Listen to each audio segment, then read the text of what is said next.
रूसी राष्ट्रपति Vladimir Putin ने एक बार फिर भारत की तारीफ की है।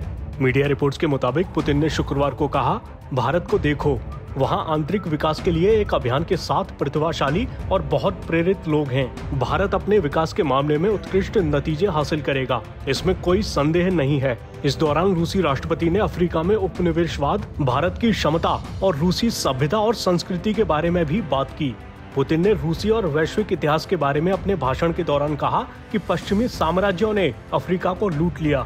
हाल ही में पुतिन ने भारतीय प्रधानमंत्री नरेंद्र मोदी की भी जमकर तारीफ की थी। उस वक्त पुतिन ने कहा था, पीएम मोदी की लीडरशिप में पिछले कुछ सालों में काफी कुछ हुआ है। वो सच्चे देशभक्त हैं। उनका मेक इन इंडिया अभियान एक महत्वपूर्ण कदम है। पुतिन ने कहा था कि भारत ने अपने विकास में वाकई प्रगति की है और उसके सामने एक शानदार भविष्य है।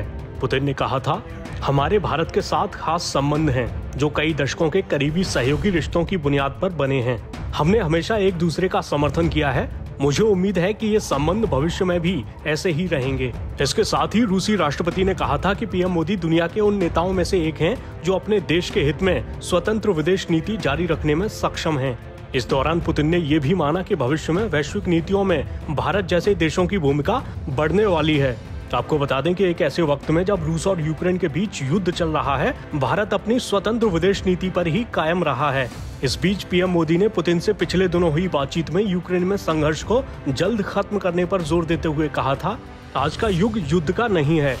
उस दौरान पीएम मोदी ने लोकतंत्र, संवाद और कूटनीति के महत्व को रेखांकित किया था। उधर पीएम मोदी ने यूक्रेन के राष्ट्रपति वोलोदिमीर ज़ेलेंस्की से बातचीत के दौरान भी इस बात पर जोर दिया था कि यूक्रेन संकट का कोई सैन्य समाधान नहीं हो सकता।